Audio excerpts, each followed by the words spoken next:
And I want to move on to talk about the whole idea of what the show has encompassed. And yeah, you know what? The show has felt a little messy today because there's so many invasions of freedom and privacy that it's almost as if it's too much to take in all at one time. I mean, think about it for a second.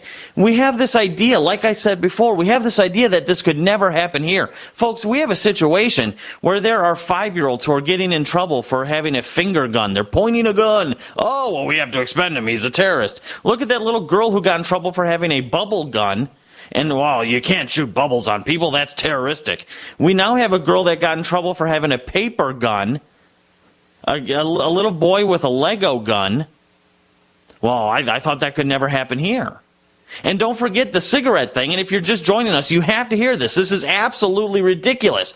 Again, Josh, it could never happen here. Don, if you have that queued up, play that show segment about the cigarette and the prescription requirement. This is nuts. It's from KPTV in Oregon. I know we have it. Don, let me know when we have that. So anyway,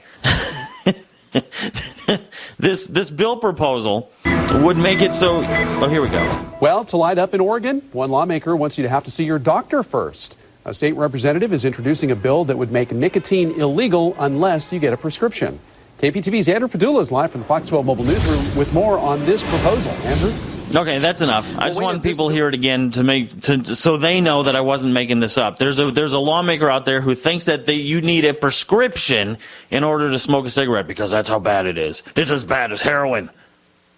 I want to play another clip. This is gun reporting from the schools. If you send your kid to school, well, the school's going to want to know, do you have any guns at home?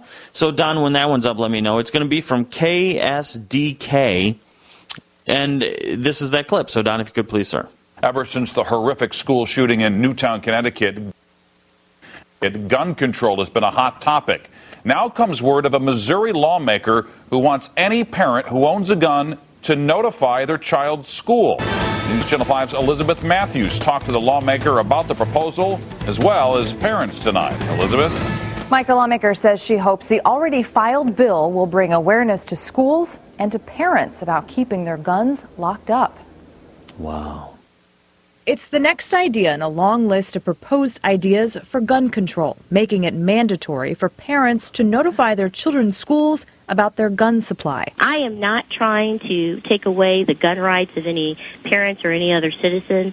I believe in the Second Amendment. State Senator Maria Chappelle-Nadal says she wants the violence in schools to stop.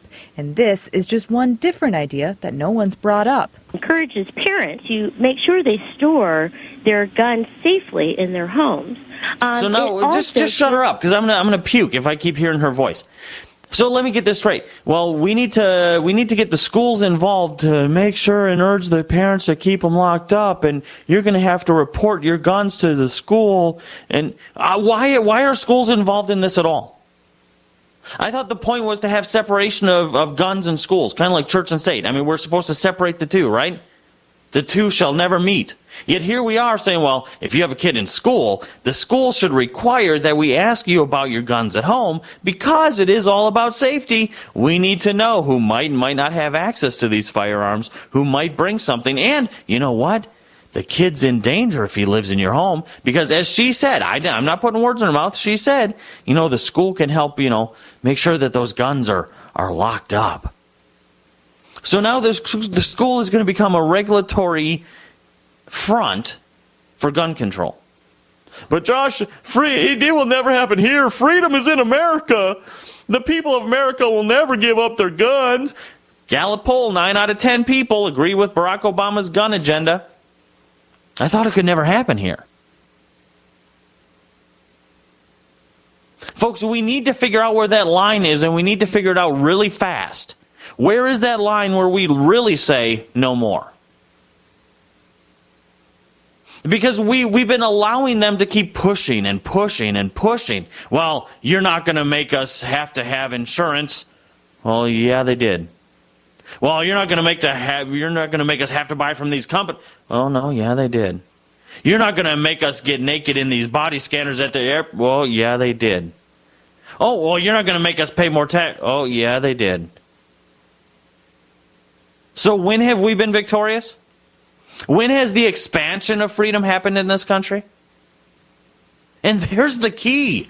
When has the expansion of freedom happened in this country? Your legislature, your legislatures, your governors, your presidents, they're not pushing for more freedom, are they? They're just pushing for a limit of freedom, and whatever party promotes it, you'll support it. Why do you think they switch parties so often? It's like one step. Well, the left foot advanced it, then the right foot advanced it, then the left foot advanced it, and so on and so forth, and they keep marching right over the Constitution. Yet we're too ignorant to want to teach that to our children. We're too stupid to stand up for our freedom. In general, there's exceptions. Earl and Scott and Eric, the guys who are on the show today, they're exceptions. But I'm talking as a mass. And it gets worse. This idea that because you're a gun owner, you're a bad guy. It's the same thing they did with smokers. Oh, you're a smoker? Well, then you're evil. You're evil.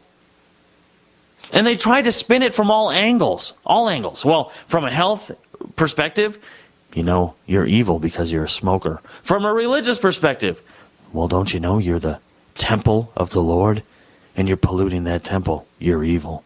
Now, forget the fact that many great leaders throughout church history smoke cigars. I know. Forget that fact.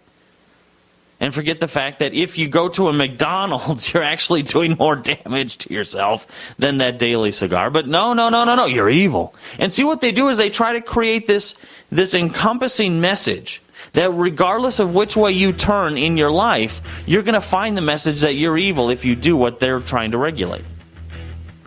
We're going to keep this up because when we get back, I'm going to play a clip from a town hall meeting where a citizen is considered the threat. I'm not kidding. You're not going to want to miss it. We'll be back right after this. All right, I want to get this clip in, then we'll go to Lauren in Ohio. This is a clip of a town hall meeting, and there's a citizen there saying that he supports gun rights. And then the city attorney brings up an issue about how they're... Well, it's kind of irrelevant. The city attorney is just talking about how it's not customary for the council to ask questions of the citizens. Usually it's the citizens asking questions of the council. Yet this man wants to have a question asked of the citizen who just addressed the council. And this is the answer to that question and the fallout from it. This is absolutely crazy. This is you becoming the enemy in America. Don, if you could please, sir. Time for citizens to address the council, not the other way around. I'm fully comfortable answering that question. Yes, I have a concealed carry permit, and I am concealed carrying at this moment. I would hope that people felt comfortable with that due to the fact that I am a trained professional with a weapon, and I served my country for over 5 years in Afghanistan, sustained wounds in protection of those rights, and if there was an issue, I would protect any person, whether I knew him or not, with my own life. So I hope you feel comfortable with that. Thank you, Mr. Schwab. Well, I'm going to make a motion. If we have somebody who is in the chamber armed, it's not necessary. I'll make a motion that we ask them to check their weapon with the police chief or to the police department. This is my motion. Or to leave the premise. That's my motion, and I'm waiting for a second. And he gets it. Second. Obviously, this is video. Motion so I on the floor. And play-by-play this thing. All those in favor of the motion signify by saying aye. Aye. Those opposed? Aye. Okay. And so that motion does not pass. Thank you, Mayor. If I may, I'll excuse myself at this time then. Thank you. Absolutely. There we go. Okay, you can stop it. Okay, so we have this tiny council. We have the mayor and 1, 2, 3, 4, 5, 6, 7 council members. 2 of the 7 have a problem with an armed citizen being in their presence. The other ones obviously are still on the side of maturity, where they're like, this is not something to have a fit about. But this other man has a fit. His motion doesn't pass. Oh, heaven forbid an armed citizen be in my presence. I don't don't feel safe. I got to get out of here. And he leaves city council because one of the citizens wants to exercise their freedom. Folks, you are becoming the enemy. Whether you want to smoke, whether you want to hunt, whether you want to raise your own children, whether you want to have faith in a God, whether you want to drink soda, whether you want to own a gun, whether you think you have the right to live. If you think you have the right to live, you are the enemy now in America. This is absolutely ridiculous. Let's go to Lauren in Ohio. Lauren, welcome to the show. Hey, Josh. Love your show. Thank you so much. We did this to ourselves. So, you know, a kick in the pants is what it took to get me on my knees to Jesus. So, you know, what are you going to do? But I was laughing about a lot of the things that you were talking about. As far as solutions go, come out of for my people. Okay, there's only one way. This is a land of aces. We're the American aces. We're arrogant, we're ignorant, and we're selfish. We don't understand how the law works.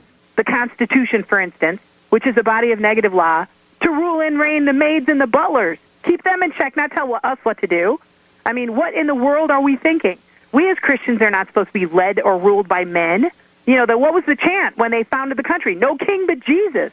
You know, what's the first commandment? Have no other gods before me. And what are we doing? Running around trying to figure out how to pay for Obamacare? Get out of here.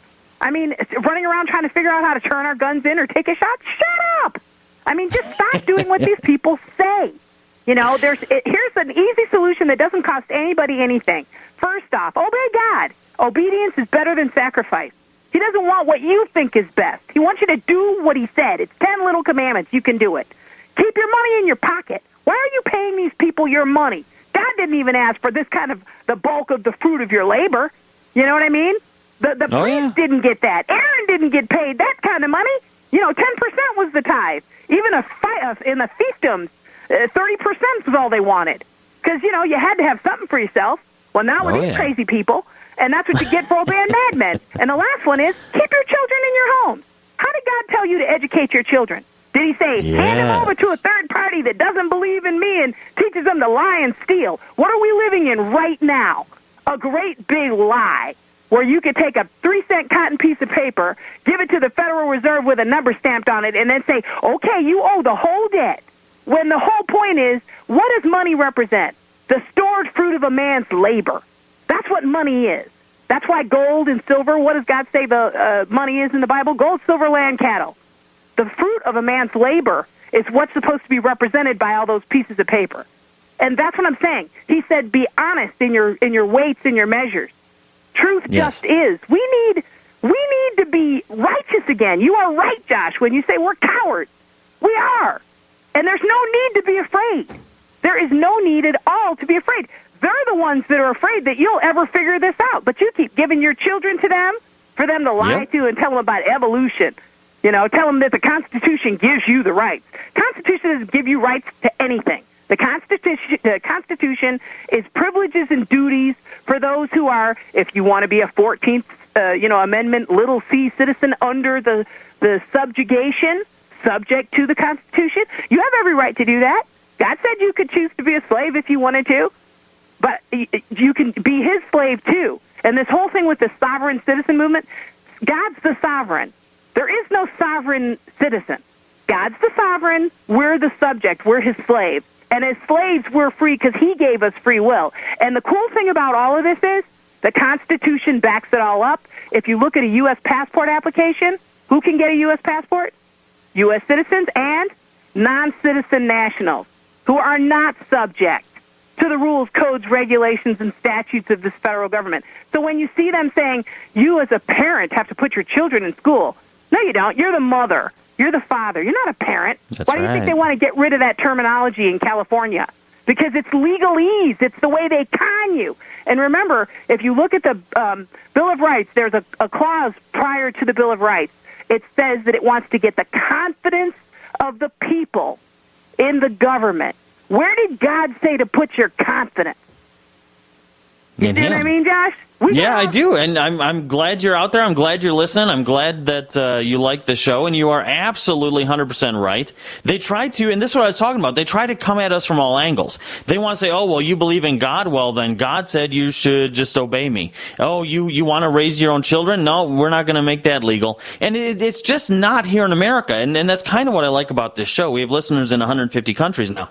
But this fight is everywhere. There are parents in Northern Europe who are hiring essentially their own personal SWAT teams to take their children away from the government. And why were the kids taken in the first place? Because those parents were trying to homeschool. And they try to attack you. Oh, you believe in homeschool? You're nuts. Oh, you believe in a God? You're nuts. Oh, you believe in freedom? Oh, you're nuts. So they're trying to create this culture. And that's why I'm saying culture is so vitally important. They know when they control the culture, they control the citizens. And we need to redevelop that culture. Right now, all we're doing is realizing that, hey, we're in trouble, and there's a lot of shows that yell and scream at the microphone and point out, hey, we're captive, we're captive. Well, okay, great, that's awesome to know that, but now that you know that, what's the plan? What's the strategy, buddy? How do we get out of this?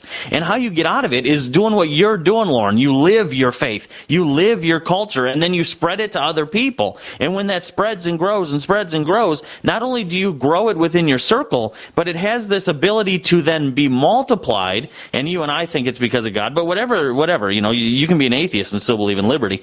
But as it grows and multiplies, you start to win the hearts and souls of people who even used to be your captors, and they start saying, wait a second, I can't obey that order, boss. I cannot do it because these people are free. And it's vitally important. So take the time to do what Lauren is doing and re-examine your life and say, hey, is it feasible for us to educate our own children? It makes more sense. They come out better educated. And that's a perfect example, too. Remember when they used to lie to people? In the 70s and 80s, I remember it, they used to lie to people and say, oh, well, if you homeschool, they're not going to be as educated. Well, then they started winning scholarships, spelling bees, getting into college at 14. Well, if you raise your own children, then they're not going to be socially developed because the education lie didn't work. Have to go over the emotional heartstring there. Well, they're not going to be socially developed. And what happened? Well, we find out that kids who are homeschooled are actually more productive in society than the kids who are subjugated to the threats of violence, the terrible education system. So they're coming out better ahead. Well, now we're just going to try to make it illegal. And then there's states that are trying to say, no, you have to be a certified licensed teacher in order to teach in your own home. It's absolutely crazy. Keep fighting the good fight, Lauren. I'm glad you're out there. To all of our callers, thank you. We did have a question. Josh, will you bring up the topic of mixing business with politics? I've heard you do it before, but I want to hear it again. Ran out of time today. Maybe we'll get to that one tomorrow. So today, tomorrow, and as always, my friends, may your path lead to heaven, and may freedom follow in your footsteps.